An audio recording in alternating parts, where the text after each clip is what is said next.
Assalamualaikum Tad, sah apa tidak sholat tahajud mepet waktu sholat subuh atau mendekati waktu azan subuh? Kalau belum azan subuh, sholat tahajudnya sah. Tapi kalau udah Allahu Akbar, tak kata lagi sholat tahajud. Ini kita bicara sah atau tidak sah ya? Sah atau tidak sah? Ya sah. Tapi mulia, lebih mulia yang mana? Kan seperti itu. Karena ini pertanyaannya sah atau tidak sah ya, maka kita jawab ya sah. Tapi apakah mendapatkan kemuliaan yang lebih? Ya tetap dapat, tapi kurang, karena waktu yang baik itu adalah ketika berapa? Sepertiga malam akhir. Ya. Itu tapi sah. Ya sama lah macam sholat zuhur jam 3 itu sah atau tidak? Ngapa senyum? Sah atau tidak? Sah. Kalau masalah sah atau tidak sah ya sholatnya ya sah. Tapi nanti konsekuensinya bisa jadi masuk orang yang melalaikan sholat kan? Kecuali memang ada kesibukan yang tidak bisa ditinggalkan. Bisa masuk ke kategori orang yang melalaikan sholat, nanti malah celaka. Udah sholat tapi celaka, fawailul lil. Tapi kalau masalah sah atau tidak sah, ya sholatnya tetap sah. Tapi afdoliyah dari segi keutamaan, kemuliaan jelas berkurang nilai pahalanya. Maka Nabi itu mengajarkan pasal pahala itu kan beda. Ada yang pahalanya seperti onta, seperti menyembelih onta. Ada yang pahalanya seperti menyembelih sapi, ada yang pahalanya seperti menyembelih kambing, ada yang pahalanya seperti menyembelih ayam. Orang mah ini kadang jangankan pahala seperti menyembelih ayam, telurnya lagi udah dapat kadang. Karena mepet nian waktunya. Itu ya, wallahu a'lam bishawab.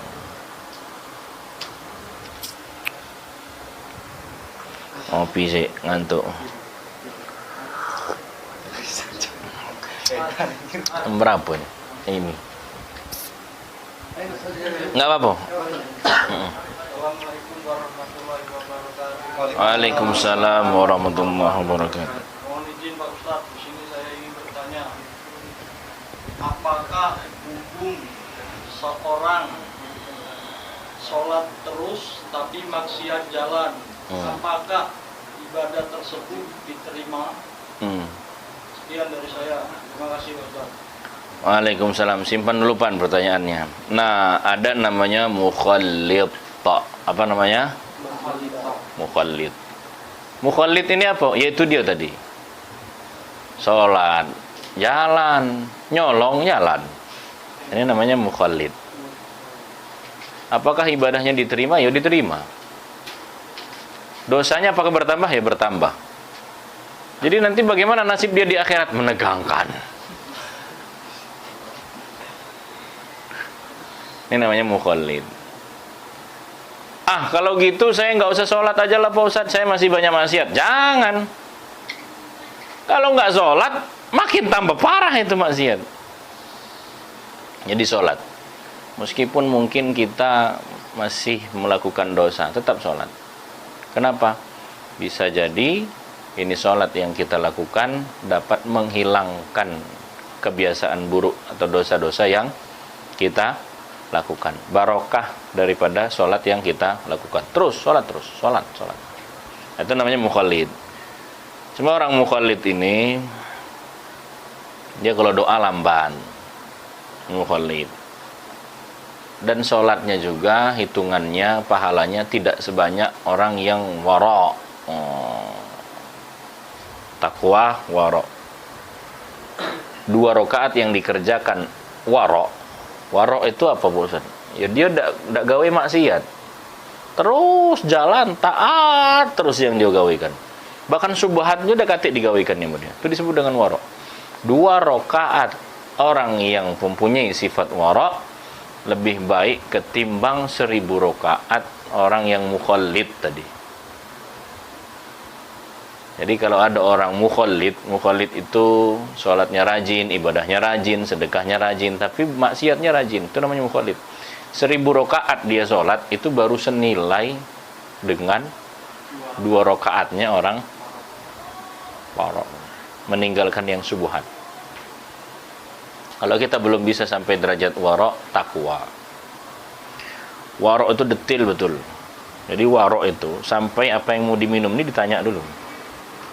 Hai Gusti, air apa ini? Nah, kan saya nggak tahu air apa ini. Di mana belinya? Duitnya pakai duit siapa? Halal nggak? Oh, itu sampai sedetail itu tuh disebut dengan wara. Abu Bakar tuh kan sampai memasukkan jarinya ke kerongkongan karena lupa nanya makanannya dari mana asalnya.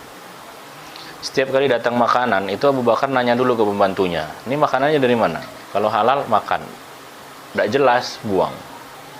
Tidak dimakan. Sampai satu masa, itu lupa nanya, ini makanan dari mana? Masukkan jari itu ke kerongkongan, biar termuntah lagi. Ini disebut dengan detil betul. Tanya, ini dari siapa? Nanam kopinya di mana?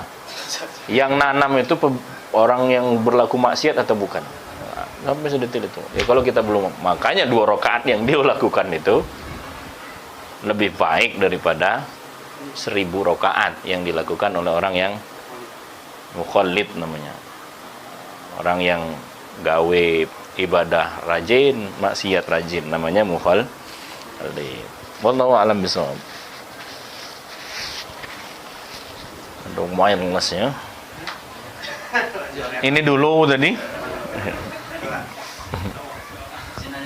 Ya. Assalamualaikum warahmatullahi wabarakatuh. Waalaikumsalam warahmatullahi. Ini mengenai kurban tadi. Kan ada program Korban perasaan. kan ada program kurban itu yang satu sapi itu bisa orang 7 tadi. Dibagi orang 7 kan. Ada yang 1 ekor kambing 1 orang kan.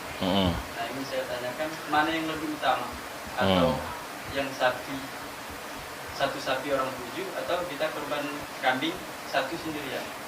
Wal ulama ikhtalafal fuqaha fi dzalika. Bahwa yang mengatakan yang kambing lebih utama ketimbang sapi, alasannya karena lebih banyak nyawa yang dihilangkan, lebih banyak yang dikorban, lebih banyak jumlahnya. Kalau 7 orang ini masing-masing beli 1 kambing, berarti kan jumlahnya banyak tuh. Ada berapa jumlah kambingnya? 7. Maka pendapat pertama mengatakan lebih baik dijadikan kambing karena jumlahnya lebih banyak, darah yang mengalirnya lebih banyak, seperti itu. Tapi ini tidak pendapat tunggal, ada juga ulama yang mengatakan lebih baik sapi. Alasannya apa? Dagingnya lebih banyak. 7 kambing sama 1 sapi itu kalau dipotong, mana lebih banyak dagingnya? Banyak daging sapi lah. Itu. Oleh karena dagingnya lebih banyak, maka lebih baik 1 sapi buat kongsi 7.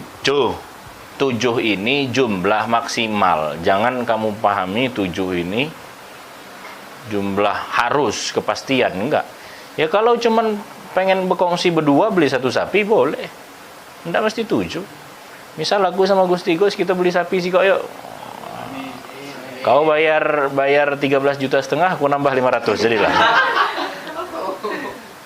Berdua be. Ya enggak apa-apa, enggak mesti sampai 7. Gitu ya. Jangan dipahami, wah kalau berdua kurang Ustaz. Laju, enggak jadi kurban. Lah, salah. Ya jangan berdua. Seorang boleh enggak? Kalau nak nyembelih sapi itu seorang diri, ya enggak apa-apa. Sendiri boleh, berdua boleh, paling banyak Ini jangan dipahami bahwa kalau lebih dari 7 nanti nggak ada yang naik sapinya, bukan. Itulah kadang kita tuh galak membayangkan yang, saya juga membayangin 1 sapi dinaikin orang 7 itu naik di mana coba? Itu bukan masalah naik sapinya, itu bukan. Itu kan syariatnya memang seperti itu, karena dulu sahabat melakukannya seperti itu. Ya sudah, sekarang kita melakukannya seperti itu. Nggak usah dianalogikan dengan naik sapi 7 orang segala macam. Mau naik di mana bertujuh? Itu ya. Jadi mana yang lebih mulia ya tergantung kau ingin melihat dari sisi yang mana. Kalau ingin melihat, oh ini kayaknya lebih bagus, banyak yang ditumpahkan darahnya, ya kambing. Oh saya lebih memilih lebih baik banyak dagingnya. Oh ya sapi. Tapi kalau saya lebih senang kambing pada sapi. Makanya saya kalau diundang akikah itu jarang saya nggak datang tuh. Ini saya datang paling duluan. Kambing, daging kambing, enak. Kalau daging sapi ya enak juga, tapi lebih terasa kambing. Yo, apa tak? Waalaikumsalam warahmatullahi wabarakatuh. Sebelumnya ini pertanyaan dari kawan, tapi nggak sempat datang sini. Nah, yang mana kawan? Yang nggak sempat datang, silahkan tengok di channel sub. Kemarin kami kan sempat cerita tentang setan sama iblis tadi. Nah, itu apakah mereka itu beranak memang biak gitu maksudnya?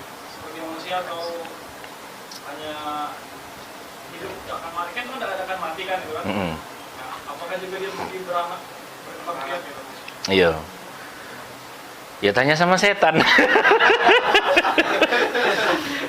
Enggak Jadi gini, setan itu ada 2. Ada yang dari golongan jin, ada yang dari golongan manusia. Minal jinnati wan nas. Nah, Allah menciptakan jin dan manusia. Itu tujuannya sama, untuk ibadah. Di antara ibadah itu adalah menikah. Maka jin itu ada juga pernikahan antara mereka.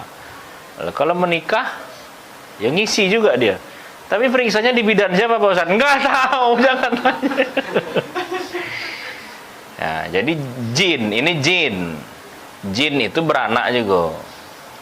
Cuma dia umurnya lebih panjang ketimbang umur manusia. Maka biasanya orang yang punya khodam, punya jin itu, yang punya kakek buyutnya, sampai anak cucu cicitnya masih diikutin terus. Padahal yang berkongsi sama jin itu kakek buyutnya dulu, tapi masih milu sampai karena dia umurnya lebih panjang. Tapi dia pacak mati juga. Jin ini bisa mati juga. Nah, yang umurnya panjang itu cuman satu, namanya iblis. Iblis ini dari golongan apa? Dari golongan jin juga. Jadi Allah ciptakan tuh hanya 2, jin dan jun. Iya, junnya itu manusia. Jin dan manusia. Iblis dari golongan jin. Makanya ketika disuruh sujud kepada Nabi Adam, kata Iblis, apa gawe aku sujud sama manusia? Aku ini dari api, dia dari tanah. Namanya tanah itu untuk diinjak-injak. Tanah, tempatnya diinjak-injak. Aku ini api, untuk menghangatkan. Mana lebih mulia, api atau tanah? Ya jelas api untuk menghangatkan. Tanah diinjak-injak. Udah galak aku. Sekarang bukan permasalahan mana yang lebih mulia, tapi itu adalah perintah Allah. Iblis ini jin. Iblis itu jin. Pengikut-pengikutnya itulah disebut dengan setan. Baik manusia, kalau dia perbuatannya macam setan, disebut juga dengan setan dari golongan manusia. Jadi jin itu kawin juga. Punya anak juga. Ada periksa SPOG-nya juga. Mati juga, ada umurnya, ajalnya ada. Nanti kalau dia taat kepada Allah, tempatnya di mana? Ya di surga. Mun ternyata dia membangkang, di mana tempatnya? Ya di neraka. Ya ma'syarul jinni wal insi in istata'tum an tanfudhu min aqtaris samawati wal ardi fanfudhu la tanfuduna illa bisultan. Ya ma'syarul jin wal ins. Hai kaum jin, bangsa jin, hai manusia, kalau kamu bisa kabur dari hukuman Allah ini, kaburlah. Jadi sengaja itu, waktu diazab nanti jin sama manusia itu, larilah kamu. Yursadu alaihuma suwazum min nar wa nuhasun fala tantasiran. Yang jin dilempar pakai api. Loh, kok api buat nyiksa api, Pak Ustadz? Nah, ini udah sering ya. Coba sini ku tempeleng. Kan sama-sama dari tanah. Nuhas itu besi, tembaga. Larilah kau. Wah, ini contohnya ilustrasi ya, ilustrasi. Guyon nih, guyon. Larilah pelaku dosa ini. Larilah kau sana. Senjata udah di sini. Udah jauh di sana baru. Jadi ngadapnya itu disuruh kabur loh. Kaburlah kamu sana. Nah, kaburlah. Udah kabur, udah berusaha kabur, tapi tetap kena azab. Ya, jadi jin juga ada yang diazab. Mati dia, mati juga. Lah ngapa belis tidak mati? Belis memang sengaja dipanjangkan umurnya untuk menggoda manusia sampai hari kiamat. Ada ciptaan Allah yang umurnya sengaja Allah panjangkan. Mana dia? Iblis. Mana dia? Dajjal. Dajjal tuh dari dulu lah hidup dia. Cuma belum keluar. Lah hidup dari zaman Nabi lah hidup Dajjal tuh. Lah lahir lah hidup. Lah, sama cara ngitung umurnya Pak Ustaz dari dulu. Ya mudah bagi Allah. Lah Ashabul Kahfi tidur semalam tiba-tiba 309 tahun kemudian. Bagi Allah kecil mengatur dimensi waktu. Nabi Isa diangkat oleh Allah umur 33 tahun. Nanti ketika diturunkan umur 33 tahun lagi. Lah, berarti tidak bertambah-tambah umurnya. Ngapa pacama itu? Ya kendak Tuhan, mudah ngaturnya. Mungkin kita mikirnya stres, mending malah gitu. Tapi kalau bagi Allah mudah saja. Tidur semalam tiba-tiba 309 tahun. Iblis umurnya panjang, tidak mati-mati. Tapi nanti akhirnya mati juga. Bahkan malaikat maut yang nyabut nyawa kita itu akhirnya mati juga. Cuma gilirannya terakhir. Malaikat pencabut nyawa itu mati juga nanti. Kenapa? Karena yang kekal hanya Allah. Hai malaikat maut, cabutlah nyawamu sendiri. Kapan dicabut? Woi, sakit ya Allah. Kan? Kau biasa nyabut nyawamu. Sakit juga. Malaikat maut itu mencabut nyawanya sendiri pun sakit. Lalu kemudian baru Allah yang mencabut nyawanya. Gitu ya. Iblis itu panjang umur. Jadi kalau mau panjang umur inilah iblis. Ya. Dah, ada 1-2 lagi mungkin. Ya. Assalamualaikum warahmatullahi wabarakatuh. Waalaikumsalam warahmatullahi wabarakatuh. Apa hukumnya mengikuti ustadz yang masih merokok? Ustadz yang masih merokok, yang penting kita jangan ikut merokok. Karena rokok yang biasanya yang ngerokok ini Ustadz NU. Ya nggak bisa dilarang juga karena dalilnya ada. Dalilnya ada, mau dilarang dia Ustadz kan lebih ngerti dalil. Agak gitu disuruh kau nih ngelarang rokok, mana dalilnya? Pening pala gitu kan. Jadi ya Habib Nopel merokok. Habib Bahak Habib Bahak. Ya banyak juga ulama-ulama. Ambil, itulah maka ada kaidah dalam dakwah itu, ambil yang baik, tinggalkan yang buruk. Kalau kata Mbah Mun, kita sekarang kalau mau nyari ustadz yang 100% tidak ada cacatnya, sampai mati nggak ketemu ustadz gitu. Iya, ngaji sama malaikat be. Ya, setidaknya. Tapi kalau misalkan itu kan pasal rokok ya. Tapi kalau misalkan ustadz itu ternyata pembohong, ustadz itu ternyata suka main perempuan, nauzubillah, ustadz itu ternyata suka mencuri, ustadz itu ternyata pokoknya kesalahan-kesalahan yang masuknya kepada kabair, dosa-dosa besar, tinggalkan. Ya. Itu harus ditinggalkan.